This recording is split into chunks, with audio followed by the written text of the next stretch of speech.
짧은 소설 모음집 1번 부분입니다. 이 녹음은 리버박스에서 녹음하였습니다. 모든 리버박스 녹음은 퍼블릭 도메인에 걸려 있습니다. 더 자세한 정보를 원하시거나 자원하시고 싶으시다면 librivox.org에 들어오십시오. 저자 현진건의 짧은 소설 모음집 피아노입니다. 궐은 가정의 단란에 심신을 잠기게 되었다. 보기만 해도 지긋지긋한 형식상의 아내가 궐이 일본 어느 대학을 졸업하자마자 불의에 죽고 말았다. 궐은 중등교육을 마치 어여쁜 처녀와 신식 결혼을 하였다. 새 아내는 비스듬히 기른 머리와 가벼이 옮기는 구두 신은 발만으로도 궐에게 만족을 주고 남았다. 게다가 그 날씬날씬한 허리와 언제든지 생글생글 웃는 듯한 눈매를 바라볼 때에 궐은 더할 수 없는 행복을 느꼈다. 살아서 산 보람이 있었다. 부모의 덕택으로 궐은 날 때부터 수많은 재산의 소유자였다. 수년 전 부친이 별세하시자 무서운 친구의 압박과 구속을 벗어난 궐은 인제 맏형으로부터 제 모가지를 타게도 되었다. 새 아내의 따뜻한 사랑을 알뜰살뜰히 향락하기 위함에 벌루 많고 방해 많은 고향 어느 부를 떠난 궐은 바람 끝에 꽃 날리는 늦은 봄에 서울에서 신살림을 차리기로 되었다. 우선 한숨을 남은 칸대는 집을 장만한 그들은 단연의 동경대로, 포부대로 이상적 가정을 꾸미기 노력하였다. 마루는 도화 신목 테이블에 놓고 그 주위를 소파로 둘러 응접실로 만들었다. 그리고 안방은 침실, 건넌방은 서재, 들 아랫방은 식당으로 정하였다. 놋그릇은 위생에 해롭다 하여 사기그릇, 유리그릇만 사용하기로 하고 세간도 조선의 거리, 3층장 같은 것은 거창스럽다 하여 전부 폐지하였다. 누구든지 그 집에 들어서면 첫눈에 띄는 것은 마루 정면 바람벽 한가운데 놓인 큰 체경 박힌 양복장과 그 양편 화로목으로 만든 소세한 탁자에 아기자기 얹힌 사기그릇, 유리그릇이리라. 식구라야 단돌뿐인데 찬비와 치부를 두고 보니 지엄해야 할 일도 없었다. 지아비로 말하여도 먹을 것이 넉넉한 다음에야 인재를 몰라주는 이 사회에 승두미리를 다툴 필요도 없었다. 독서, 정담, 화원, 키스, 포옹이 그들의 일과였다. 이외에 그들의 일과가 있다고 하면 이상적 가정에 필요한 물품을 사들이는 것이리라. 이상적 아내는 놀랄만한 예리한 관찰과 치밀한 주의로서 이상적 가정에 있어야만 할 물건을 찾아내었다. 트럼프, 손톱 깎는 집게 같은 것도 그 중요한 발견의 하나였다. 하루는 아내는 그야말로 이상적 가정에 없지 못할 무엇을 깨달았다. 그것은 내가 어째 이때 그것 생각이 아니 났는고 하고 스스로 놀랄만한 무엇이었다. 홀로 제 사색에 주도하는데 연거푸 만족의 미소를 띄우며 마침 어디 출입하고는 없는 남편의 돌아옴을 기다리기에 제3자로서는 상상도 할 수 없이 지리하였다. 남편이 돌아오자마자 아내는 무슨 긴급한 일을 하려는 사람 모양으로 회오리 바람같이 달겨들었다. 나 오늘 또 하나 생각했어요. 무엇을? 그야말로 이상적 가정에 없지 못할 물건이야요. 남편은 빙그레 웃으며 또 무엇을 가지고 그리고? 알아맞혀 보셔요. 아내 눈에는 자랑의 빛이 역력하였다. 무엇일까? 남편은 먼 산을 보기도 하고 이리저리 세간을 둘러다보며 진국으로 이윽히 생각하더니 면목 없는 듯이 생각이 아니 나는걸 하고 무한한 안색으로 또 한 번 웃었다. 그것을 못 알아맞히셔요? 아내는 배알듯이 한마디를 던졌다. 한동안 남편의 얼굴을 생글생글 웃는 눈으로 물끄러미 바라보고 있다가 무슨 중대한 사건을 밀고 하려는 사람 모양으로 입술을 남편의 귀에다 대고 소곤거렸다. 피아노! 옳지, 피아노! 남편은 대몽이 방성하였다는 듯이 소리를 버럭 질렀다. 피아노가 얼마나 그들에게 행복을 줄 것은 상상만 하여도 즐거웠다. 민하게 뜬 남편의 눈에는 벌써 피아노 건반 위로 북같이 쏘이대는 아내의 뽀얀 손이 어른어른하였다. 그 후 2시간이 못되어 훌륭한 피아노 한 채가 그 집 마루에 여왕과 같이 임하였다. 지엄이 지아비는 이 화려한 악기를 바라보며 기쁨이 철철 넘치는 눈웃음을 교환하였다. 마루에 무슨 서기가 붙인 듯한걸? 참 그래, 온 집안이 갑자기 화난 듯한걸. 그거 보시오, 내 생각이 어떤가? 과연 주도한 걸 그야말로 이상적인 아내 노릇할 자격이 있는걸? 말끝은 웃음으로 마쳤다. 그런데 한번 쳐볼 것 아니오? 이상적 아내의 음악에 대한 솜씨를 좀 봅시다 그래요? 하고 사나이는 행복에 빛나는 얼굴로 아내에게로 향하였다. 계집의 번쩍이는 얼굴은 갑자기 흐려지고 말았다. 권녀의 상파는 피로 물들인 것 같이 새빨개졌다. 권녀는 억지로 그런 기색을 감추려고 애를 쓰며 기어 들어가는 목소리로 먼저 한번 쳐보셔요 하였다. 이번에는 사나이가 서먹서먹하였다. 답답한 침묵이 한동안 납덩이같이 그들을 누리고 있었다. 그러지 말고 한번 쳐보거려. 그렇게 부끄러워할 거야 무엇 있어? 이윽고 남편은 달래는 듯이 말을 하였다. 그러나 그 소리가 잡히지 않았다. 나 칠 줄 몰라. 모기 같은 소리로 속살거린 아내의 두 뺨에는 불이 흐르며 눈에는 눈물 그림자가 어른거렸다. 그것도 모른담?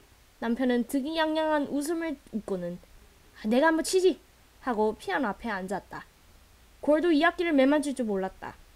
함부로 건반 위를 치울고 내리훑을 따름이었다. 그제야 아내도 매우 안심된 듯이 해죽 웃으며 이런 말을 하였다. 참 잘 치시는구려. 피아노 내용 끝. 저자 현진건의 짧은 소설 모음집 2번 부분입니다. 이 리브박스 녹음은 퍼블릭 도메인에 걸려 있습니다. 술 권하는 사회에서 1번 부분입니다. 아이고 아야! 홀로 바느질을 하고 있던 아내는 얼굴을 살짝 찌푸리고 가늘고 날카로운 소리로 부르짖었다. 바늘 끝이 왼손 엄지손가락 손톱 밑을 찔렀습니다. 그 손가락은 가늘게 떨고 하얀 손톱 밑으로 앵두빛 같은 피가 비친다. 그것을 볼 사이도 없이 아내는 얼른 바늘을 빼고 다른 손 엄지손가락으로 그 상처를 누르고 있다. 그러면서 하던 일가지를 팔꿈치로 고이고이 밀어내려 놓았다. 이윽고 눌렀던 손을 떼어보았다. 그 언저리는 이제 다시 피가 안이 나르는 것처럼 혈색이 없다 하더니 그 희단 꺼풀 밑에 다시금 꽃물이 차츰차츰 밀려온다. 보일 듯 말 듯한 그 상처로부터 좁쌀락 같은 핏방울이 송송 솟는다. 또 아니 누를 수 없다. 이 말하면 그 구멍이 아물었으려니 하고 손을 떼면 또 얼마 아니 되어 피가 비치어 나온다. 이제 헝겊 오락지로 쳐미는 수밖에 없다. 그 상처를 누른 채 그는 바느질 고리에 눈을 주었다. 거기 쓸만한 오락질은 실패 밑에 있다. 그 실패를 밀어내고 그 오락질을 두 새끼손가락 사이에 집어 올리려고 한동안 애를 썼다. 그 오락질은 마치 풀로 붙여둔 것 같이 고리 밑에 착 달라붙어 세상 집혀지지 않는다. 그 두 손가락은 헛되이 그 오락지 위를 긁적거리고 있을 뿐이다. 왜 잡혀지질 않아? 그는 마침내 울듯이 부르짖었다. 그리고 그것을 집어줄 사람이 없나 하는 듯이 방 안을 둘러보았다. 방 안은 텅 비어 있었다. 어느 뉘 하나 없다. 호젓한 허영만 그를 휘싸고 있다. 바깥도 죽은 듯이 고요하다. 시시로 퐁퐁 하고 떨어지는 수돌 물방울 소리가 쓸쓸하게 들릴 뿐 문득 전등불이 광채를 더하는 듯하였다. 벽상에 걸린 괴종의 거울이 번들하며 새로 한 점을 가리키려는 시침이 위협하는 듯이 그의 눈을 쏜다. 그의 남편은 그때껏 돌아오지 않았었다. 아내가 되고 남편이 된 지는 벌써 오랜 일이다. 어느덧 7에서 8년이 지났으리라. 하건만 같이 있어본 나를 헤아리면 단 1년이 될락말락한다. 막 그의 남편이 서울서 중학을 마쳤을 때 그와 결혼하였고 그러자마자 고만 동경에 부급한 까닭이다. 거기서 대학까지 졸업을 하였다. 이 길고 긴 세월에 아내는 얼마나 괴로웠으며 외로웠으랴. 봄이면 봄, 겨울이면 겨울, 웃는 꽃을 한숨으로 맞았고 얼음 같은 베개를 뜨거운 눈물로 덮이었다. 몸이 아플 때, 마음이 쓸쓸할 때 얼마나 그가 그리웠으랴. 하고만 아내는 이 모든 고생을 이를 악물고 참았었다. 참을뿐만 아니라 달게 받았었다. 그것은 남편이 돌아오기만 하면 하는 생각이 그에게 위로를 주고 용기를 준 까닭이었다. 남편이 동격에서 무엇을 하고 있나? 공부를 하고 있다. 공부가 무엇인가? 자세히 모른다. 또 알려고 애쓸 필요도 없다. 어찌하였든지 이 세상에 제일 좋고 제일 귀한 무엇이라 한다. 마치 옛날 이야기에 있는 도깨비의 부자 방망이 같은 것이여니 한다. 옷 나오라면 옷 나오고, 밥 나오라면 밥 나오고, 돈 나오라면 돈 나오고. 저 하고 싶은 무엇이든지 청해서 아니 되는 것이 없는 무엇을 동경에서 얻어가지고 나오려니 하였었다. 가끔 놀러오는 친척들이 비단 옷 입은 것과 금지환 낀 것을 볼 때에 그 당장엔 마음 극히 부러워도 하였지만 나중엔 남편이 돌아오면 하고 그것에 격렬하는 시선을 던지었다. 남편이 돌아왔다. 한 달이 지나가고 두 달이 지나간다. 남편의 하는 행동이 자기가 기대하던 바와 조금 배치되는 듯하였다. 공부 아니한 사람보다 조금도 다른 것이 없었다. 아니다. 다른다면 다른 점도 있다. 남은 돈벌이를 하는데 그의 남편은 도리어 집안돈을 쓴다. 그러면서도 어디인지 분주히 돌아다닌다. 집에 들면 정신없이 무슨 책을 보기도 하고 또는 밤새도록 무엇을 쓰기도 하였다. 저러는 것이 차마 부자 방망이를 만드는 것인가 보다. 아내는 스스로 이렇게 해석한다. 또 두어 달이 지나갔다. 남편의 하는 일은 늘 한 모양이었다. 한 가지 더하는 것은 때때로 깊은 한숨을 쉬는 것뿐이었다. 그리고 무슨 근심이 있는 듯이 얼굴을 펴지 않았다. 몸은 나날이 축이 나간다. 무슨 걱정 있는 거? 아내는 따라서 근심을 하게 되었다. 하고는 그 여인 것을 보충하려고 갖가지로 애를 썼다. 곧 될 수 있는 대로 그의 밥상에 맛난 반찬까지를 붓게 되며 또 고운 같은 것도 만들었다. 그런 보람도 없이 남편은 입맛이 없다 하며 그것을 잘 먹지도 않았었다. 또 몇 달이 지나갔다. 이제 출입을 뚝 끊고 늘 집에 붙어있다. 걸핏하면 성을 낸다. 입버릇 모양으로 화난다 화난다 하였다. 어느 날 새벽 아내가 어렴풋이 잠을 깨어 남편을 누웠던 자리를 더듬어 보았다. 쥐이는 것은 이불자락 뿐이다. 잠결에도 조금 실망을 아니 느낄 수 없었다. 잃은 것을 찾으려는 것처럼 눈을 부시시 떴다. 책상에 머리를 쓰러뜨리고 두 손으로 그것을 움켜쥐고 있는 남편을 보았다. 흐릿한 외식이 돌아옴에 따라 남편의 어깨가 덜썩덜썩 움직임도 깨달았다. 흑흑 느끼는 소리가 귀를 울린다. 아내는 정신을 바짝 차렸다. 불현듯이 몸을 일으켰다. 이윽고 아내의 손은 가볍게 남편의 등을 흔들며 목에 걸리고 나오지 않는 소리로 왜 이러고 계셔요? 라고 물어봤다. 남편은 아무 대답이 없다. 아내는 손으로 남편의 얼굴을 개어들려고 할 즈음에 그것이 뜨뜻하게 눈물에 젖은 것을 깨달았다. 또 한두어 달 지나갔다. 처음처럼 다시 출입이 자주로 왔다. 구역이 날 듯할 술 냄새가 밤늦게 돌아오는 남편의 입에서 나게 되었다. 그것은 요사의 일이다. 오늘 밤에도 지금까지 돌아오지 않았다. 초저녁부터 아내는 별별 생각을 다하면서 남편을 고대고대하고 있었다. 지리한 시간을 속히 보내려고 치웠던 일가지를 또 꺼렸다. 그것조차 뜻같이 아니 되었다. 때때로 바늘이 헛되이 움직이었다. 마침내 그것에 찔리고 말았다. 어디를 가서 이때껏 오시지 않아? 아내는 이제 아픈 것도 잊어버리고 짜증을 내었다. 잠깐 그를 떠났던 공상과 환영이 다시금 그의 머리에 떠돌기 시작하였다. 이상한 꽃을 수놓은 흰 보호 위에 맛난 요리를 담은 접시가 번쩍인다.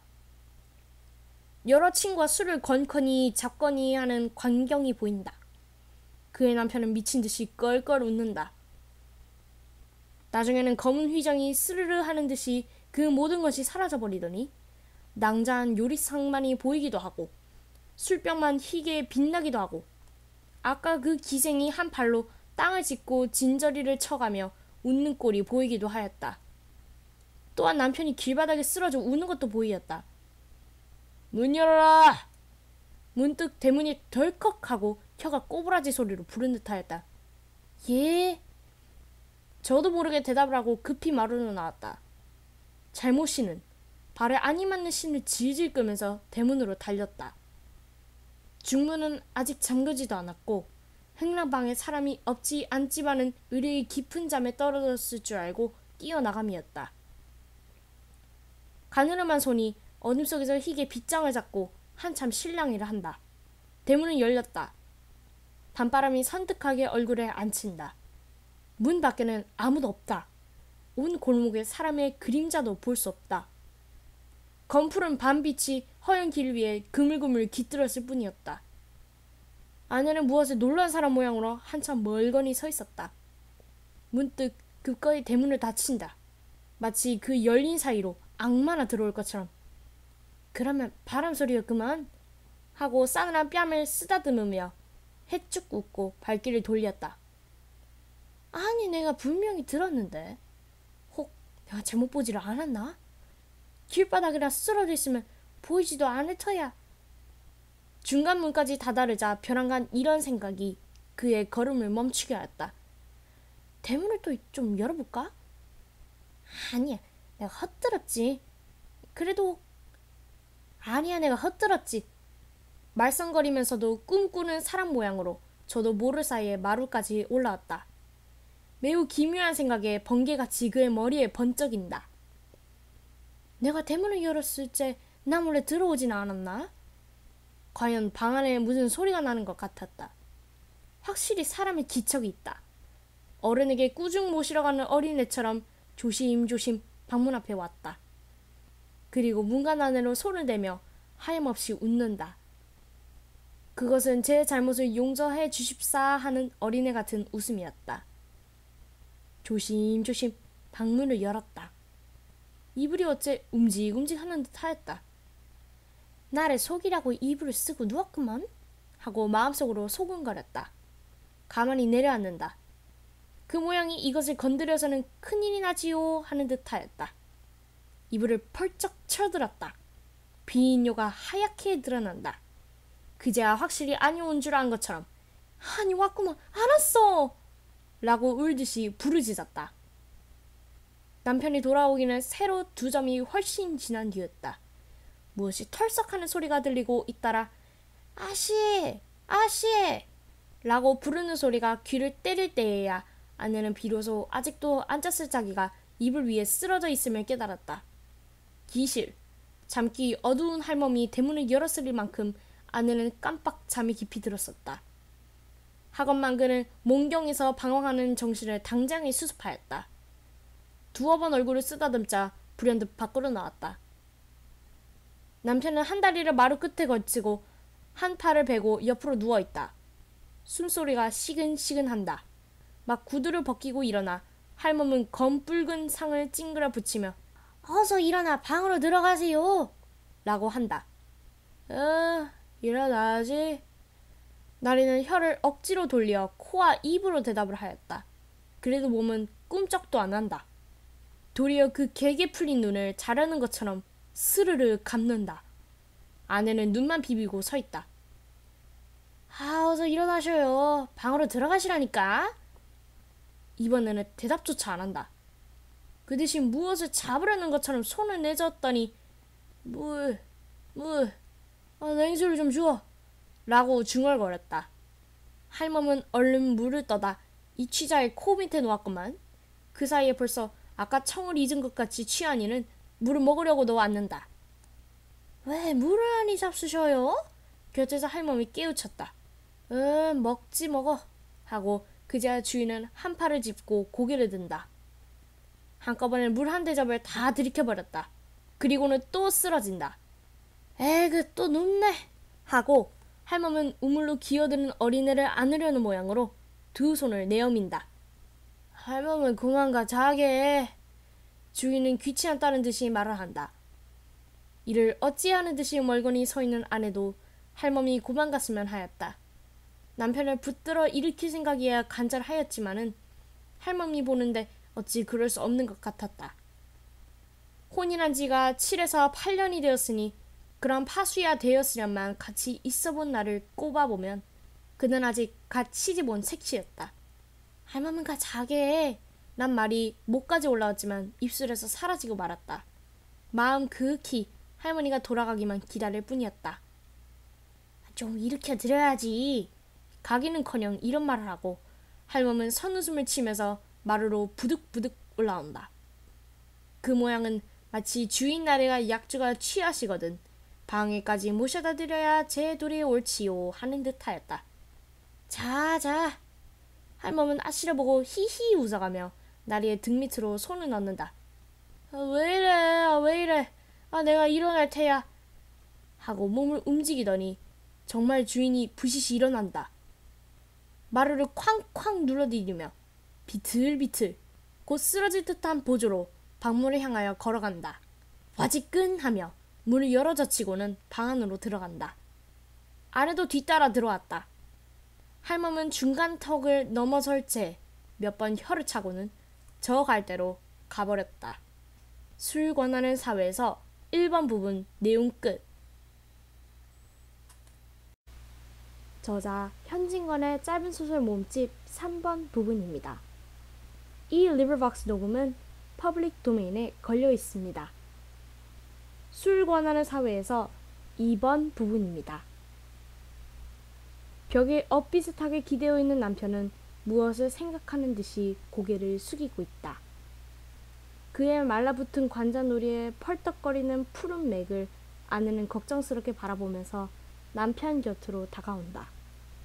아내의 한 손은 양복 기슬, 또 한 손은 그 소매를 잡으며 화한 목성으로 자, 벗으셔요 하였다. 남편은 문득 미끄러지는 듯이 벽을 타고 내려앉는다. 그의 쭉 뻗친 발끝에 이불자락이 저리로 밀려간다. 에이그 왜 이리 하셔요? 벗자는 옷은 안 입으시고. 그 서슬에 넘어질 뻔한 아내는 애달게 부르짖었다. 그러면서도 같이 딸 앉는다. 그의 손은 또 옷을 잡았다. 옷이 구겨집니다. 제발 좀 벗으셔요. 라고 아내는 애원을 하며 옷을 벗기려고 애를 쓴다. 하나 취한 이의 등은 천근같이 벽에 척 들러붙었으니 벗겨질 리가 없다. 애를 쓰다 옷을 놓고 물러앉으며 참 누가 술을 이처럼 권하였노? 하고 짜증을 낸다. 누가 권하였노? 누가 권하였노? 남편은 그 말에 몹시 귀가 거슬리는 것처럼 곱쌓는다. 그래 누가 권했는지 마누라가 좀 알아내겠소? 하고 껄껄 웃는다. 그것은 절망의 가락을 띤 쓸쓸한 웃음이었다. 아내도 따라 방긋 웃고는 또 옷을 잡으며 자 옷이나 먼저 벗으셔요. 이야기는 나중에 하지요.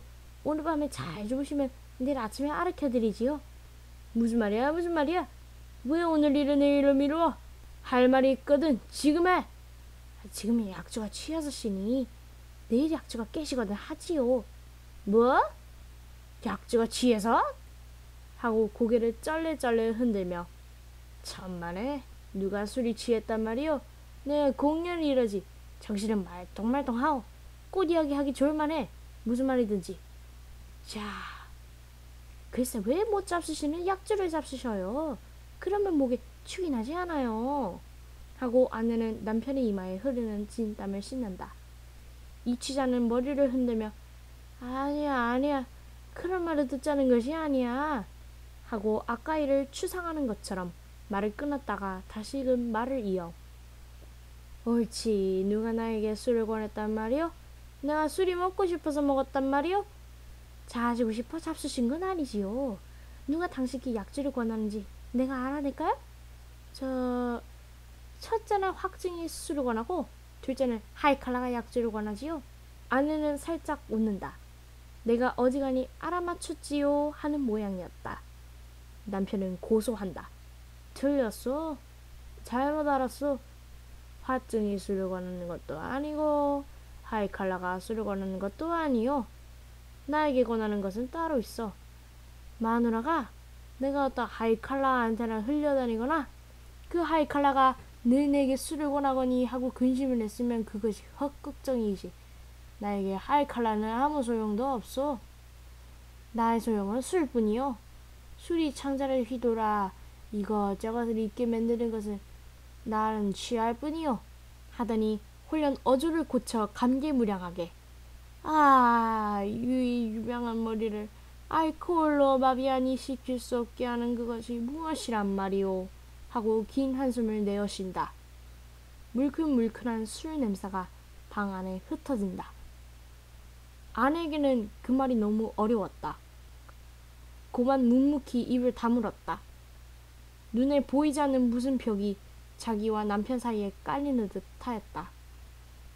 남편의 말이 길어질 때마다 아내는 이런 쓰디쓴 경험을 맛보았다. 이런 일은 한두 번이 아니었다. 이윽고 남편은 기막힌 듯이 웃는다. 또 못 알아듣는 건 묻는 내가 그러지. 마누라야 그런 말을 알 수 있겠어? 내가 설명해 드리지. 자세히 들어요.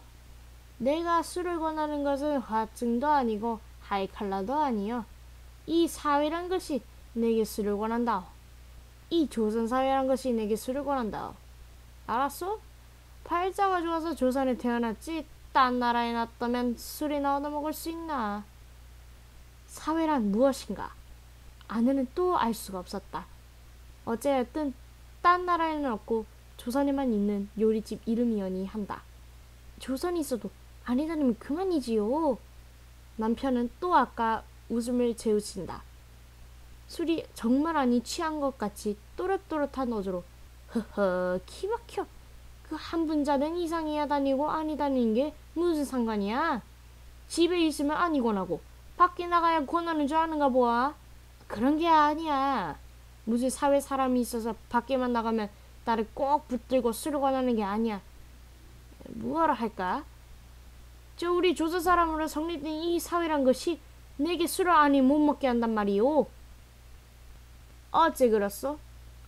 또 내가 설명을 해드리지. 이 회라 하나 꾸민다 합시다. 거기 모이는 사람 넘치고 처음엔 민족을 위하느니 사회를 위하느니 그러는데 제 목숨을 바쳐도 아깝지 않으니 아니하는 놈이 하나도 없어. 하다가 단이틀이 못돼요. 단이틀이 못돼요. 한층 소리를 높이며 손가락을 하나씩 둘씩 꼽으며 되지 못한 명예싸움, 쓸데없는 지위 다툼질, 내가 옳으니 내가 그러니 내 권리가 많으니 내 권리 적으니 밤낮으로 서로 찢고 뜯고 하지. 그러니 무슨 일이 되겠어? 회뿐이 아니라 회사이고 조합이고 우리 조선놈들이 조직한 사회는 다 그 조각이지. 이런 사회에서 무슨 일을 한단 말이요. 하려는 놈이 어리석은 놈이야. 저기 정신이 바로 박힌 놈은 피를 토하고 죽을 수밖에 없지. 그렇지 않으면 술밖에 먹을 게 도무지 없지. 나도 전자에는 무엇을 좀 해보겠다고 애도 써봤어. 그것이 뭐다 수포야. 내가 어리석은 놈이었지. 내가 술을 먹고 싶어 먹는 게 아니야. 요사이는 좀 낫지만 처음 배울 때는 마누라도 아다시피 죽을 애를 썼지. 그 먹고 난 뒤에 괴로운 것이야 겪어본 사람이 아니면 알 수 없지. 머리가 지끈지끈 아프고 먹을 것이 다 돌아올라오고 그래도 아니 먹은 것보단 나았어. 몸은 괴로워도 마음은 괴롭지 않았으니까. 그저 이 사회에서 할 것은 주정군 노릇밖에 없어. 공연히 그런 말 말아요. 무슨 노릇을 못해서 주정군 노릇을 해요? 남이라서. 아내는 불지불식간에 흥분이 되어 열기 있는 눈으로 남편을 바라보고 불쑥 이런 말을 하였다. 그는 제 남편이 이 세상에서 가장 거룩한 사람이여니 한다. 따라서 어느 이보다 제일 잘 될 줄 믿는다. 몽롱 하나마 그의 목적이 원대하고 고상한 것도 알았다. 얌전하던 그가 술을 먹게 된 것은 무슨 일이 맘대로 아니 되어 화풀이로 그러는 줄도 어렴풋이 깨달았다. 그러나 술은 노상 먹을 것이 아니다. 그러면 패가 망신하고 만다. 그러므로 하루바삐 그 화가 풀렸으면 또다시 얌전하게 되었으면 하는 생각이 그의 머리를 떠날 데가 없었다. 그리고 그날이 꼭 올 줄 믿었다. 오늘부터는, 내일부터는. 하건만 남편은 어제도 술이 취하였다. 오늘도 한 모양이다. 자기의 기대는 나날이 틀려간다. 조차서 기대에 대한 자신도 열버간다. 애달고 원한 생각이 가끔 그의 가슴을 누른다. 더구나 수척해가는 남편의 얼굴을 볼 때 그런 감정을 걷잡을 수 없었다. 지금 저도 모르게 흥분한 것이 또한 무리가 아니었다. 그래도 못 알아듣네 그려. 참 사람 기막혀. 본정신 가지고는 피를 토하고 죽든지 물에 빠져 죽든지 하지 하루라도 살 수가 없단 말이야. 흉장이 막혀서 못 산단 말이야. 에이 가슴 답답해. 라고 남편은 소리를 지르고 괴로워서 못 견디는 것처럼 얼굴을 찌푸리며 미친듯이 제 가슴을 쥐어뜯는다. 술 한입 먹는다고 흉장이 막혀요? 남편의 하는 짓은 본체만치 하고 아내는 얼굴을 더욱 붉히며 불을 지졌다. 그 말에 몹시 놀란 것처럼 남편은 어이없이 아내의 얼굴을 바라보더니 그 다음 순간에는 말할 수 없는 고뇌의 그림자가 그의 눈을 거쳐간다. 그러지 내가 그러지 너 같은 숙맥더러 그런 말을 하는 내가 그러지 너한테 조금이라도 위로를 얻으려는 내가 그러지. 스스로 탄식한다. 아 답답해. 문득 기막힌 듯이 외마디 소리를 치고는 벌떡 몸을 일으킨다. 방문을 열고 나가려 한다. 왜 내가 그런 말을 하였던고? 아내는 불시에 후회하였다. 남편을 저고리 뒷자락을 잡으며 안타까운 소리로 왜 어디로 가셔요? 이 밤중에 어디로 나가셔요? 내가 잘못하였습니다. 이제는 다시 그런 말을 아니하겠습니다. 그러게 내일 아침에 말을 하자니까. 듣기 싫어. 놓아요. 하고 남편은 아내를 떠다 밀치고 밖으로 나간다. 비틀비틀 마루 끝까지 가서는 털썩 주저앉아 구두를 신기 시작한다. 에이 왜 이리 하셔요? 인지 다시 그런 말을 아니한데도. 아내는 뒤에서 구두 신으려는 남편의 팔을 잡으며 말을 하였다. 그의 손을 떨고 있었다. 그의 눈에는 단박에 눈물이 쏟아질 듯 하였다. 아이고 왜 이래. 저리로 가.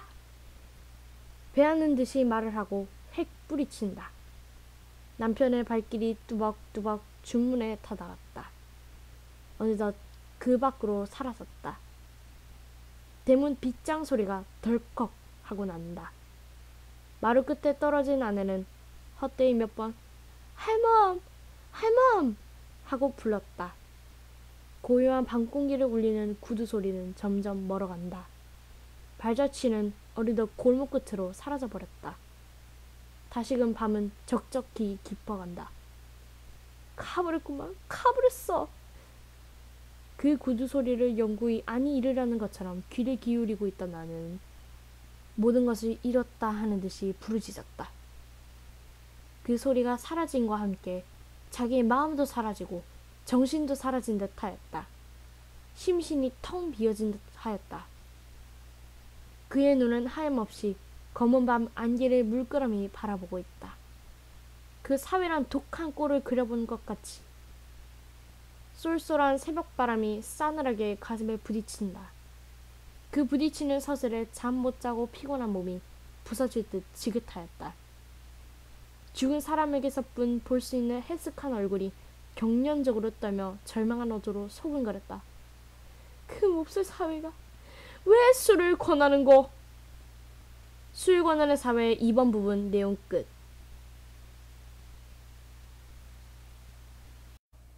저자 현진건의 짧은 소설 모음집 4번 부분입니다. 이 리뷰박스 녹음은 퍼블릭 도메인에 걸려 있습니다. 빈처에서 1번 부분입니다. 그것이 어찌 없을까? 아내가 장문을 열고 무엇을 찾더니 입안말로 중얼거린다. 무엇이 없어? 나는 우두커니 책상머리에 앉아서 책장만 뒤적뒤적 하다가 물어보았다. 모본난 저고리가 하나 남았는데? 나는 그만 묵묵하였다. 아내가 그것을 찾아 무엇 하려는 것을 알미라. 오늘 밤에 옆집 할멈을 시켜 잡히려 하는 것이다.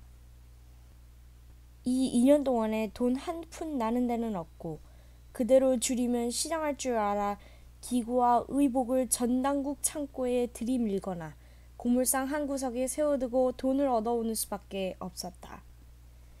지금 아내가 하나 남은 모본단 저고리를 찾는 것도 아침거리를 장만하려 함이라.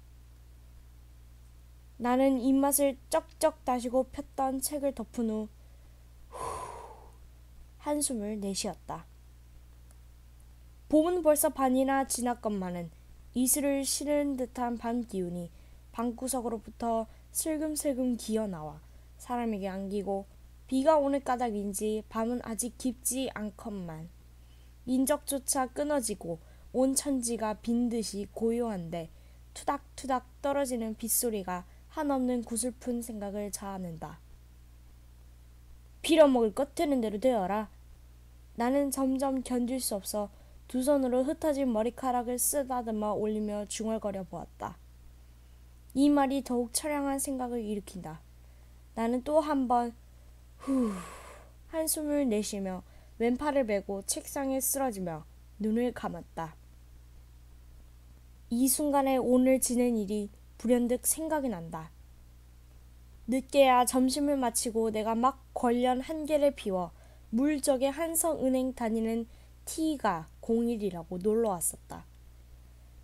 친척은 다 멀지 않게 살아도 가난한 꼴을 보이기도 싫고 찾아갈 적마다 무엇을 끼어내라고 조르지도 아니하였건만 행여나 무슨 구차한 소리를 할까 봐서 미리 방패막이를 하고 눈살을 찌푸리는 듯하여 나는 발을 끊고 따라서 찾아오는 이도 없었다. 다만 이 T는 촌수가 가까운 까닭인지 자주 우리를 방문하였다. 그는 성실하고 공순하며 소소한 소사에 슬퍼하고 기뻐하는 인물이었다. 동년배인 우리 둘은 늘 친척 간의 비교거리가 되었었다. 그리고 나의 평판이 항상 좋지 못했다. T는 돈을 알고 위인이 지실해서 그 애는 돈푼이나 몰 것이야? 그러나 K는 아무짝에도 못 쓸 놈이야. 그 잘난 놈을 섞어서 무엇라고 끄적거려 놓고 제주도에 무슨 조선의 유명한 문학가가 된다니. 실업의 아들 놈. 이것이 그네들의 평판이었다. 내가 문학인지 무엇인지 하는 소리가 까닭없이 그네들의 비위에 틀린 것이다. 더군다나 나는 그네들의 생일이나 혹은 대사 때에 돈 한 푼 이렇다는 일이 없고 T는 소위 착실히 돈벌이를 하여 가지고 국수 밥솥에나 보조를 하는 까닭이다. 얼마 아니 되어 T는 잘 쌀 것이고 K는 거지가 될 것이니 두고 보아. 오촌 당숙은 이런 말씀까지 하였다 한다. 입 밖에는 아니내어도 친부모의 친형제까지라도 심중으로는 다 이렇게 생각할 것이다. 그래도 부모는 달라서 화가 나시면 네가 그리하다는 말경에 비렁뱅이가 될고 말 것이야? 라고 꾸중을 하셔도 사람이란 늑복 모르느니라. 그런 사람은 또 그렇게 되느니라 하시는 것이 스스로 위로하는 말씀이고 또 며느리를 위로하는 말씀이었다. 이것을 보아도 하는 수 없는 놈이라고 단념을 하시면서 그래도 잘 되기를 바라시고 축원하시는 것을 알겠더라. 여하간 이만하면 T의 사람됨을 가히 알 수가 있다. 그러고 그가 우리 집에 올 것 같으면 지어서 쾌활하게 웃으며 힘써 자미스러운 이야기를 하였다. 단둘이 고적하게 그날그날을 보내는 우리에게는 더할 수 없이 반가웠었다. 오늘도 그가 활발하게 집에 쑥 들어오더니 신문지에 싼 기름한 것을 이것 봐라 하는 듯이 마루 위에 올려놓고 분주히 구두끈을 끄른다. 이것은 무엇인가? 나는 물어봤다. 제 처의 양산이야요. 쓰던 것이 벌써 다 나가고 또 살이 부러졌다나요? 그는 구두를 벗고 마루에 올라서며 나오는 웃음을 참지 못하여 벙글벙글하면서 대답을 한다. 그는 나의 아내를 보며 돌려니 아주머니 좀 구경하시렵니까? 하더니 싼 종이와 집을 벗기고 양산을 펴 보인다. 흰 비단 바탕에 두어 가지 매화를 수놓은 양산이었다. 검정이는 좋은 것이 많아도 너무 칙칙해 보이고 회색이나 누렁이는 하나도 그것이야 싶은 것이 없어서 이것을 산걸요. 그는 이것보다 더 좋은 것을 살 수 있나 하는 뜻을 보이려고 애를 쓰며 이런 발명까지 한다. 이것도 퍽 좋은데요? 이런 칭찬하면서 양살을 펴들고 이리저리 홀린 듯이 들여다보고 있는 아내의 눈에는 나도 이런 거 하나 가졌으면 하는 생각이 역력히 보인다. 나는 갑자기 불쾌한 생각이 와락 일어나서 방으로 들어오며 아내의 양산 보낸 양을 빙그레 웃고 바라보고 있는 T에게 여보게 방에 들어오게 그려. 우리 이야기나 하세. T는 따라 들어와 물가 폭등에 대한 이야기며 자기의 월급이 오른 이야기며 주권을 몇 주 사두었더니 꽤 이익이 남았다든가 이번 각 은행 사무원 경기회에서 자기가 우월한 성적을 얻었다든가 이런 것 저런 것 한참 이야기하다가 돌아갔었다.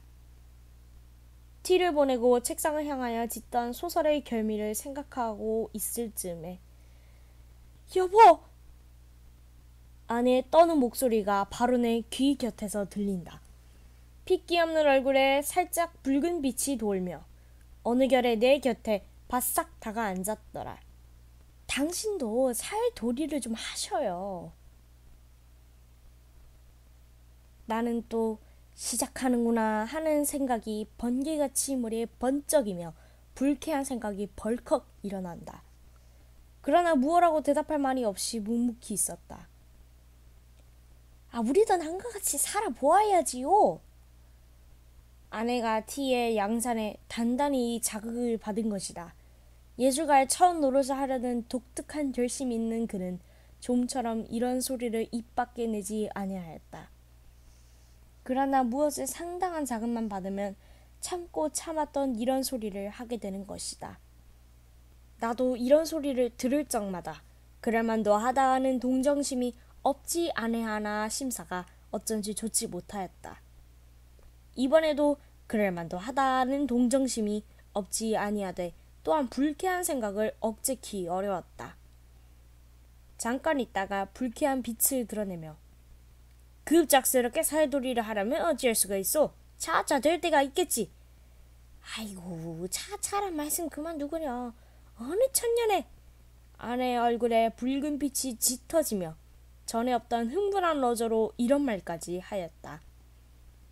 자세히 보니 두 눈에 은은히 눈물이 괴었더라. 나는 잠시 멍멍하게 있었다.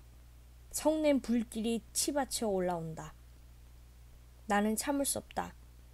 맞벌이꾼한테 시집을 갈 것이지 누가 내게 시집을 했어? 저 따위가 예술가의 처가다 뭐야? 사나운 어조로 몰풍스럽게 소리를 꽥 질렀다. 에이그. 살짝 얼굴빛이 변해지며 어이없이 나를 보더니 고개가 점점 수그러지며 한 방울 두 방울 방울방울 눈물이 장판 위에 떨어진다. 나는 이런 일을 가슴에 그리며 그래도 내일 아침거리를 장만하려고 옷을 찾는 아내의 심죽을 생각해보니 말할 수 없는 슬픈 생각이 가을바람과 같이 설렁설렁 신골을 분지르는 것 같다.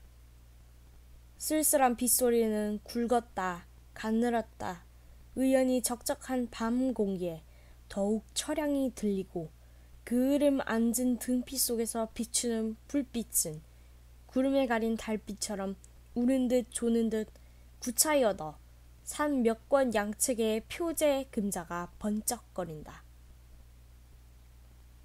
장 앞에 초연히 서 있던 아내가 무엇이 생각났는지 고개를 끄덕끄덕하며 들릴 듯 말 듯 목 안의 소리로 옳지 참 그날 찾았어? 아니야요. 벌써 저 인천 사시는 형님이 오셨던 날. 아내가 애써 찾던 그것도 벌써 전당포에 고운 먼지가 앉았구나. 종지 하나라도 차근차근 아랑곳하는 아내가 그것을 잡혔는지 아니 잡혔는지 모르는 것을 보면 빈곤이 얼마나 그의 정신을 물어뜯었는지 가히 알겠다. 한참 동안 서로 아무 말이 없었다. 가슴이 어째 답답해지며 누구하고 싸움이나 좀 해보았으면 소리껏 고함이나 질러보았으면 실컷 울어보았으면 하는 일종 이상한 감정이 부글부글 피어오르며 전신에 이가 스멀스멀 기어다니는 듯 옷이 어째 몸에 끼어 견딜 수가 없다. 나는 이런 감정을 노골적으로 드러내며 점점 구차한 살림에 실증이 나서 못 견디겠지. 아내는 무엇을 생각하는지 모르게 정신을 잃고 섰다가 그 개슴츠레한 눈이 둥그레지며 네? 어째서요? 무얼 그렇지?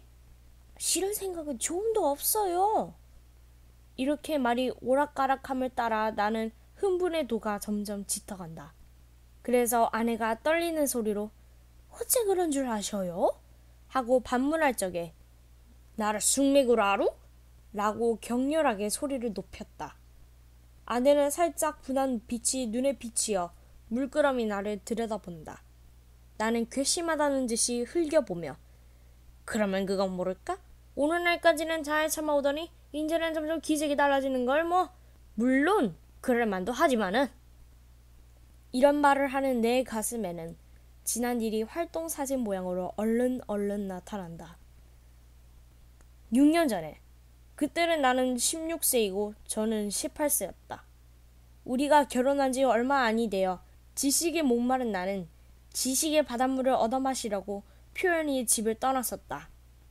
광풍에 나부끼는 버드린 모양으로 오늘은 지나 내일은 일본으로 굴러다니다가 금전의 탓으로 지식의 바닷물도 흠씬 마셔보지도 못하고 방거들 충기가 되어 집에 돌아오고 말았다. 내게 시집 올 때에는 방글방글 피려는 꽃봉오리 같던 아내가 어느 결에 기울어가는 꽃처럼 두 뺨에 선연한 빛이 쓰러지고 이마에는 벌써 2억은 가는 줄이 그리워졌다. 처가덕으로 집간도 장만하고 세간도 얻어 우리는 소위 살림을 하게 되었다. 처음에는 그럭저럭 지내었지만은 한 푼 나는 데 없는 살림이라 한 달 가고 2달 갈수록 점점 곤란해질 따름이었다. 나는 보수 없는 독서와 가치 없는 창작으로 해가 지고 날이 새며 쌀이 있는지 나무가 있는지 망령케 몰랐다. 그래도 때때로 맛있는 반찬이 상에 오르고 입은 옷이 과히 추하지 아니함은 전혀 아내의 힘이었다. 전들 무슨 벌이가 있으리요. 부끄럼을 무릅쓰고 친가에 가서 눈치를 보아가며 구차한 소리를 하여 가지고 얻어온 것이었다. 그것도 1번, 2번 말이지 장구한 세월에 어찌 늘 그럴 수가 있으랴. 말경에는 아내가 가져온 세간과 의복에 손을 대는 수밖에 없었다. 잡히고 파는 것도 나는 아른 채도 아니하였다. 그가 애를 쓰며 퉁명스러운 옆집 할멈에게 돈푼을 주고 시켰었다. 이런 고생을 하면서도 그는 나의 성공만 마음속으로 깊이 믿고 빌었었다. 어느 때에는 내가 무엇을 짓다가 마음에 맞지 아니하여 쓰던 것을 집어던지고 화를 낼 적에 왜 마음을 조급하게 잡수셔요? 저는 꼭 당신의 이름을 세상에 빛날 날이 있을 줄 믿어요. 우리가 이렇게 고생을 하는 것이 장래에 잘 될 근본이야요. 하고 그는 스스로 흥분되어 눈물을 흘리며 나를 위로한 적도 있었다. 내가 외국으로 돌아다닐 때에 소위 신풍조에 뛰어 까닭없이 구식 여자가 싫어졌다. 그래서 나의 일찍이 장가든 것을 매우 후회하였다. 어떤 남학생과 어떤 여학생이 서로 연애를 주고받고 한다는 이야기를 들을 적마다 공연히 가슴이 뛰놀며 부럽기도 하고 비감스럽기도 하였었다. 그러나 낯살이 들어갈수록 그런 생각도 없어지고 집에 들어와 아내를 겪어보니 이외에 그에게 따뜻한 말과 순결한 맛을 발견하였다. 그의 사랑이야말로 이기적 사랑이 아니고 헌신적 사랑이었다. 이런 줄을 점점 깨닫게 될 때에 내 마음이 얼마나 행복스러웠으랴. 밤이 깊도록 다듬이를 하다가 그만 옷 입은 채로 쓰러져 고나게 자는 그의 파리한 얼굴을 들여다보며 아, 나에게 위안을 주고 원조를 주는 천사여 하고 감격이 극하여 눈물을 흘린 일도 있었다. 내가 알다시피 내가 별로 천품은 없으나 어쨌든 무슨 저작가로 몸을 세워보았으면 하여 나날이 창작과 독서에 전심력을 바쳤다. 물론 아직 남에게 인정될 가치는 없는 것이다. 그 영향으로 자연 일상생활이 만류하게 되었다. 이런 곤란에 그는 근 2년 견디어 왔건만은 나의 하는 일은 오히려 아무 보람이 없고 방 안에 놓였던 세간이 줄어가고 장롱에 찼던 옷이 거의 다 없어졌을 뿐이다. 그 결과 그다지 견딜성 있던 저도 요사이 와서는 때때로 쓸데없는 탄식을 하게 되었다. 손잡이를 잡고 마루 끝에 우두커니 서서 하염없이 먼 산만 바라보기도 하며 바느질을 하다 말고 실심한 사람 모양으로 멍멍이 앉았기도 하였다. 창경으로 비치는 어르스만 햇빛에 나는 흔히 그의 눈물 머금은 근심 있는 눈을 발견하였다.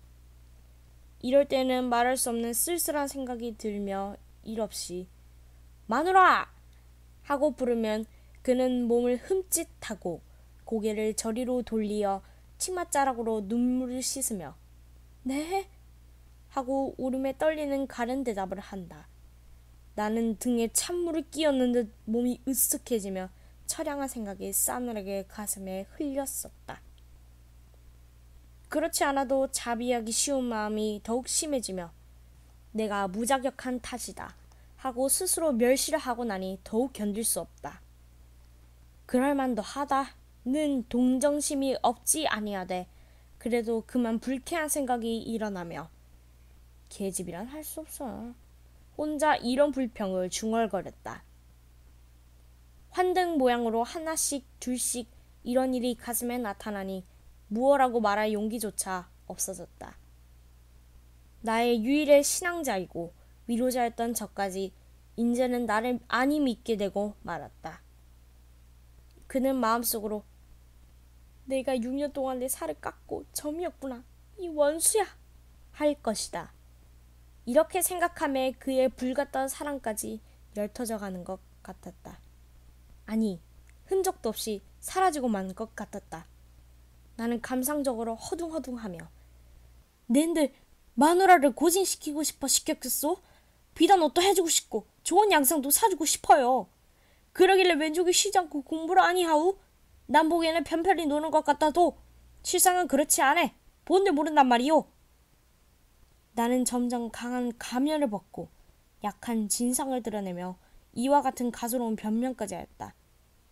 웬 세상 사람이 다 나를 비서하고 모욕하여도 상관은 없지만 마누라까지 나를 아니 믿어주면 어찌한단 말이오? 내 말에 스스로 자극이 되어 마침내 길이 탄식을 하고 그만 쓰러졌다. 이 순간에 고개를 숙이고 아마 하염없이 입술만 물어뜯고 있던 아내가 호련 여보! 울음소리를 떨면서 무너지는 듯이 내 얼굴에 쓰러진다. 용서 하고는 북받쳐 나오는 울음에 말이 막히고 불덩이 같은 두 뺨이 내 얼굴을 누르며 흑흑 느끼어 운다. 그의 두 눈으로부터 샘솟듯 하는 눈물이 제 뺨과 내 뺨 사이를 따뜻하게 젖어 퍼진다. 내 눈에서도 눈물이 흘러내린다. 뒤숭숭하던 생각이 다이 뜨거운 눈물에 봄눈 쓸 듯 쓰러지고 말았다. 한참 있다가 우리는 눈물을 씻었다. 내 속이 얼마큼 시원한 듯 하였다. 용서하여 주셔요. 그렇게 생각하실 줄은 몰랐어요.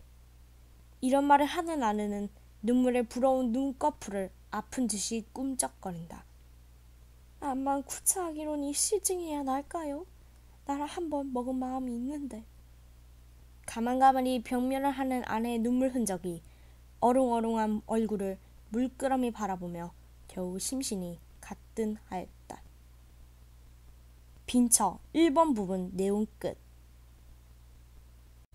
저자 현진건의 짧은 소설 모음집 5번 부분입니다. 이 리버벅스 녹음은 퍼블릭 도메인에 걸려 있습니다. 빈처에서 2번 부분입니다. 어질로 심신이 피곤하였던지 그 이튿날 늦게야 잠을 깨니 간밤에 오던 비는 어느 결에 그치었고 명랑한 햇발이 미닫이에 높았더라. 아내가 다시금 장문을 열고 잡힐 것을 찾을 즈음에 누가 중문을 열고 들어온다. 우리는 누군가 하고 귀를 기울일 적에 밖에서 아씨! 하는 소리가 들렸다. 아내는 급히 방문을 열고 나갔다. 그는 처가에서 부리는 할멈이었다. 오늘이 장인 생신이라고 어서 오라는 말을 전한다. 오늘이야? 참 옳지. 오늘은 2월 16째 날이지. 나는 깜빡 잊었어. 원하시는 딱도 하십니다. 어쩌면 아버님 생신을 잊으신단 말씀이요? 아무리 살림이 잠이가 나시더라도. 시큰둥한 할멈은 선웃음을 쳐가며 이런 소리를 한다. 가난한 살림에 골몰하느라고 자기 친부의 생신까지 잊었는가 하매 아내의 정지가 더욱 측은하였다. 오늘이 본가 아버님 생신이라요. 어서 오시라는데. 어서 가구려. 당신도 가셔야지요. 우리 같이 가셔요. 하고 아내는 하염없이 얼굴을 붉힌다.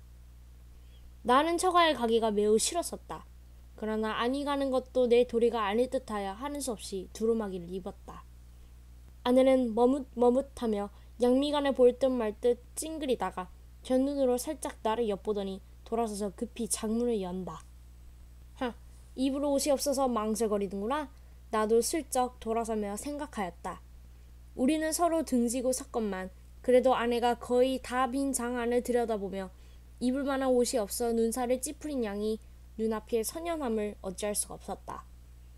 자, 가셔요. 무엇을 생각는지 모르게 정신을 잃고 섰다가 아내의 부르는 소리를 듣고 나는 기계적으로 고개를 돌리었다. 아내는 당목 옷을 갈아입고 내 마음을 알았던지 나를 위로하는 듯이 방글에 웃는다. 나는 더욱 쓸쓸하였다. 우리 집은 천변 배다리 곁에 있고 처가는 안국동에 있어 그 거리가 꽤 멀었다. 나는 천천히 가느라고 가고 아내는 속히 오느라고 오건만은 그는 늘 뒤떨어졌다. 내가 한참 가다가 뒤를 돌아보면 그는 늘 멀리 떨어져 나를 따라오려고 애를 쓰며 주춤주춤 걸어온다. 길가에 다니는 어느 여자를 보아도 거의 다 비단 옷을 입고 고운 신을 신었는데 아내만 당목 옷을 허술하게 차리고 청목 당해로 타박타박 걸어오는 양이 나에게 얼마나 애연한 생각을 일으켰는지. 한참 만에 나는 넓고 높은 처가 대문에 다다랐다. 내가 안으로 들어갈 적에 낯선 사람들이 나를 흘끔흘끔 본다. 그들의 눈에 이 사람이 누구인가? 아마 이 집 하인인가 보다 하는 경멸이 여기는 빛이 있는 것 같았다. 안대청 가까이 들어오니 모두 내게 분분히 인사를 한다. 그 인사하는 소리에 내 귀에는 어째 비속하는 것 같기도 하고 모욕하는 것 같기도 하여 공연히 가슴이 두근거리고 얼굴이 후끈거렸다. 그 중에서 제일 내게 친숙하게 인사하는 사람이 있다. 그는 아내보다 3년 마디인 처형이었다. 내가 어려서 장가를 들었으므로 그때 그는 나를 못 견디게 시달렸다. 그때는 그가 싫기도 하고 믿기도 하더니 지금 와서는 그때 그러한 것이 도리어 우리를 무관하고 정답게 만들었다. 그는 인천 사는데 자기 남편 기밀을 하여 가지고 이번에 돈 10만 원이나 착실히 땄다 한다. 그는 자기의 잘 사는 것을 자랑하고자 함인지 비단을 내리감고 치감고 얼굴에 부유한 태가 질질 흐른다. 그러나 분으로 숨기려고 애쓴 보람도 없이 눈 위에 퍼렇게 먹는 것이 내 눈에 띄었다. 왜 마누라는 어쩌고 혼자 오셔요? 그는 웃으며 이런 말을 하다가 중문편을 바라보더니 그럼 그렇지 동부인 아니하고 오실라고 혼자 주고받고 한다. 나도 이 말을 듣고 슬쩍 돌아다보니 아내가 벌써 중문 안에 들어섰더라. 그 수척한 얼굴이 더욱 수척해 보이며 눈물 괴는 듯한 눈이 하염없이 웃는다. 나는 유심히 그와 아내를 번갈아 보았다. 처음 보는 사람은 분간을 못하리만큼 그대 얼굴은 혹사하다. 그런데 얼굴빛은 어쩌면 저렇게 틀리는지 하나는 이글이글 만발한 꽃 같고 하나는 시들시들 마른 낙엽 같다. 아내를 형이라 하고 저 형을 아우라 하였으면 아무라도 속을 것이다. 또 한 번 아내를 보며 말할 수 없는 쓸쓸한 생각이 다시금 가슴을 누른다. 딴 음식은 별로 먹지도 아니하고 못 먹는 술을 넉 잔이나 마셨다. 그래도 바늘방석에 앉은 것처럼 앉아 견딜 수가 없다. 집에 가려고 나는 몸을 일으켰다. 골치가 띵 하며 내가 선 방바닥이 마치 폭풍에 도도하는 파도같이 높았다 낮았다 어질어질해서 곧 쓰러질 것 같다. 이 거동을 보고 장모가 황망히 일어서며 술이 저렇게 취해가지고 내려가려고? 여기서 한참 자고 가게? 나는 손을 내저으며 아니에요. 집에 가겠어요. 취한 소리로 중얼거렸다. 저를 어쩌나? 장모는 걱정을 하시더니 할멈 어서 인력거 한 채 불러오게 한다. 취중에도 인력거를 태우지 말고 그 인력거 삭슬 나를 주었으면 책 한 권을 사보련만 하는 생각이 있었다. 인력거를 타고 얼마 안이 가서 그만 잠이 들고 말았다. 한참 자다가 잠을 깨어보니 방 안에 벌써 난폭불이 키었는데 아내는 어느 결에 왔는지 외로에 앉아 바느질하고 화로에서는 무엇이 끓는 소리가 보글보글 하였다. 아내가 나의 잠 깬 것을 보더니 급히 화로에 얹은 것을 만져보며 인제 그만 일어나 진지를 잡수셔요 하고 불이 나게 일어나 아랫목에 파묻어둔 밥그릇을 꺼내어 미리 차려둔 상에 얹어서 내 앞에 갖다 놓고 일변 화로를 당기어 더운 반찬을 집어 얹으며 자 어서 일어나셔요. 나는 마지못하여 하는 듯이 부시시 일어났다. 머리가 오히려 아프며 목이 몹시 말라서 국과 물을 연에 들이켰다. 물만 잡수셔서 어째요. 진지를 좀 잡수셔야지. 아내는 이런 근심을 하며 밥상머리에 앉아서 고기도 뜯어주고 생선뼈도 추려주었다. 이것은 다 오늘 처가에서 가져온 것이다. 나는 맛나게 밥 한 그릇을 다 먹었다. 내 밥상이 남의 아내가 밥을 먹기 시작했다. 그러면 지금껏 내 잠 깨기를 기다리고 밥을 먹지 아니하였구나 하고 오늘 처가에서 본 일을 생각하였다. 어제 일 있은 후로 우리 사이에 무슨 벽이 생긴 듯 하던 것이 그 벽이 점점 엷어져 가는 듯하며 가엾고 사랑스러운 생각이 일어났었다. 그래서 우리는 정답게 이런 이야기 저런 이야기를 하게 되었다. 우리의 이야기는 오늘 장인 생신 잔치로부터 처형 눈 위에 먹는 것에 옮겨갔다. 처형의 남편이 이번 그 돈을 딴 뒤로는 주야 요리점과 기생집에 돌아다니더니 일전에 어떤 기생을 얻어가지고 미쳐 날뛰며 집에만 들면 집안 사람을 들뽑고 걸핏하면 처형을 친다 한다. 이번에도 별로 대단치 않은 일에 처형에게 밥상으로 냅다 갈겨 바로 눈 위에 그렇게 멍이 들었다 한다. 그것 보아 돈뿐이나 있으면 다 그런 것이야. 정말 그래요. 없으면 없는 대로 살아도 의좋게 지내는 것이 행복이야요. 아내는 충심으로 공명해 주었다. 이 말을 들으며 내 마음은 말할 수 없이 만족해지며 무슨 승리자나 된 듯이 득이양양하였다. 그리고 마음속으로 옳다, 그렇다. 이렇게 지내는 것이 행복이다 하였다. 이틀 뒤 해 어스름에 처형은 우리 집에 놀러 왔었다. 마침 내가 정신없이 무엇을 생각하고 있을 즈음에 쓸쓸하게 닫혀있던 주문이 찌긋뚱 하며 비단오 소리가 사으락 사으락 들리더니 아래목은 내게 빼앗기고 웃목에 바느질을 하고 있던 아내가 문을 열고 나간다. 아이고 형님 오셔요. 아내의 인사하는 소리가 들리더니 처형이 계집파인에게 무엇을 들리고 들어온다. 나도 반갑게 인사를 하였다. 그날 매우 욕을 보셨지요? 못 잡수는 술을 무슨 짝에 그렇게 잡수셔요? 그는 이런 인사를 하다가 급작스럽게 계집파인들이 든 것을 빼앗더니 그 속에서 신문지로 싼 것을 끄집어내어 아내를 주며 내신 사는데 내신도 한 켤레 샀다. 그날 청복 당일을 말을 하려다가 나를 곁눈으로 흘끗 보고 그만 입을 닫힌다. 그것을 왜 또 사셨어요? 해쓱한 얼굴에 꽃물을 들이며 아내가 치사하는 것도 들은 채 만체하고 처형은 또 이야기를 시작한다. 올 적에 사랑 양반을 졸라서 돈 100원을 얻었겠지. 그래서 오늘 종로에 나와서 옷감도 바꾸고 신도 사고. 그는 자랑과 기쁨의 빛이 얼굴에 퍼지며 쌈보를 끌러 이런 것이야? 하고 우리 앞에 펼쳐놓는다. 자세히는 모르나 여하간 간 많은 품 좋은 비단일 듯하다. 무늬 없는 것, 무늬 있는 것. 회색, 옥색, 초록색, 분홍색이 갖가지로 윤이 흐르며 색색이 빛이 나서 나는 한참 황홀을 하였다. 무슨 칭찬을 해야 되겠다 싶어서 참 좋은 것인데요. 이런 말을 하다가 나는 또 쓸쓸한 생각이 일어난다. 저것을 보는 아내의 심중이 어떨까? 하는 의문이 문득 일어남이라. 뭐다 좋은 거면 골라 샀습니다. 그려? 아내는 인사를 차리느라고 이런 칭찬은 하나마 별로 부러워하는 기색이 없다. 나는 저기 의외의 감이 있었다. 처형은 자기 남편의 흉을 보기 시작하였다. 그 밉살 쓰렸다는 둥, 그 추근추근하다는 둥, 말끝마다 자기 남편의 불미한 점을 들다가 문득 이야기를 끊고 일어선다.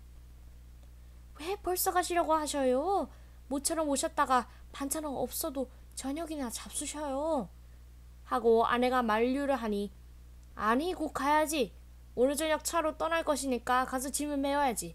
아직 차 시간이 멀었어? 아니 그래도 정거장에 일찍이 나가야지. 만일 기차로 놓치면 오죽 기다리시라고. 벌써 오늘 저녁 차로 간다고 편지까지 했는데. 재산 만류함도 돌아보지 아니하고 그는 홀홀히 나간다. 우리는 그를 보내고 방에 들어왔다. 나는 웃으며 아내에게 그까짓 것이 기다리는데 그다지 급급히 갈 것이 무엇이야? 아내는 하염없이 웃을 뿐이었다. 그래도 옷감 바꿀 돈은 주었으니 기다리는 것이 애처롭기는 하겠지. 밉살스러우니 추근추근하니 하여도 물질의 만족만 얻으면 그것으로 위로하고 기뻐하는 그의 생활이 참 가련하다 하였다. 참 그런가 보아요. 아내도 웃으며 내 말을 받는다. 이때 처형이 사준 신이 그의 눈에 띄었는지 혹은 나를 꺼려보고 싶은 것을 참았는지 모르나 그것을 집어들고 조심조심 펴보려다가 말고 머뭇머뭇한다. 그 속에 그를 해케 할 무슨 위험품이나 든 것 같이 어서 펴보구려. 아내가 하도 머뭇머뭇하기로 보다 못하여 내가 재촉을 하였다. 아내는 이 말을 듣더니 찾기 좋으랴 하는 듯이 활발하게 싼 신문지를 헤친다. 퍽 이쁜걸요? 그는 그늘에 드문 기쁜 소리를 치며 밤바닥 위에 사뿐 내려놓고 버선을 당기며 곱게 신어본다. 어쩌면 이렇게 맞아요? 연애 연방 감탄사를 부르짖는 그의 얼굴에 흔연한 희색이 넘쳐 흐른다. 묵묵히 아내의 기뻐하는 양을 보고 있는 나는 또다시 여자란 할 수 없어 하는 생각이 들며 조심하였을 따름이다. 함에 밤빛 같은 검은 그림자가 가슴을 어둡게 하였다. 그러면 아까 처형의 옷감을 볼 적에도 물론 마음속으로는 부러워하였을 것이다. 다만 표면에 드러내지 않았을 따름이다. 겨우 어서 펴보구려 하는 한마디에 가슴에 숨겼던 생각을 속임없이 나타내는구나 하였다. 내가 무엇을 생각하고 있는지 저는 모르고 새 신은 발을 조금 쳐들며 신 모양이 어때요? 매우 이뻐. 겉으로는 좋은 듯이 대답을 하였으나 마음은 쓸쓸하였다. 내가 제게 신 한 켤레를 사주지 못하여 남에게 얻은 것으로 만족하고 기뻐하는도다. 웬일인지 이번에는 그만 불쾌한 생각이 일어나지 아니하였다. 처형이 동서를 믿다거니 무엇이니 하면서도 기차를 놓치면 남편이 기다릴까 염려하여 급히 가던 것이 생각난다. 그것을 미루어 아내의 심사도 알 수가 있다. 부득이한 경우라 할 일 없이 정신적 행복에만 만족하려고 애를 쓰지만은 기실 부족한 것이다. 다만 참을 따름이다. 그것은 내가 생각해야 된다. 이런 생각을 하니 전날 아내에게 그런 말을 한 것이 후회가 난다. 어느 때라도 제 인공을 갚아줄 날이 있겠지? 나는 마음을 좀 너그럽게 먹고 이런 생각을 하며 아내를 보았다. 아, 나도 어서 출세를 하여 비다시 한 켤레쯤은 사주게 되었으면 좋으련만. 아내가 이런 말을 듣기는 참 처음이다. 네? 아내는 제 귀를 못 믿어한 듯이 의아한 눈으로 나를 보더니 얼굴에 살짝 열기가 오르며 얼마 안 돼요. 그렇게 될 것이야요? 라고 힘있게 말하였다. 정말 그럴 것 같소? 나는 약간 흥분하여 반문하였다. 그러면요. 그렇고 말고요. 아직 아무도 인정해주지 않는 무명 작가인 나를 다만 저 하나가 깊이 인정해준다. 그러기에 그 강한 물질에 대한 본능적 요구도 참아가며 오늘날까지 몹시 눈살을 찌푸리지 아니하고 나를 도와준 것이다. 아, 나에게 위안을 주고 원주를 주는 천사여. 마음속으로 이렇게 부르짖으며 두 팔로 덤썩 아내의 허리를 잡아 내 가슴에 바싹 알았다. 그 다음 순간에는 뜨거운 두 입술이, 그의 눈에도 나의 눈에도 그렁그렁한 눈물이 물 끓듯 넘쳐 흐른다. 빈처 2번 부분 내용 끝. 저자 현진걸의 짧은 소설 모음집이 끝났습니다.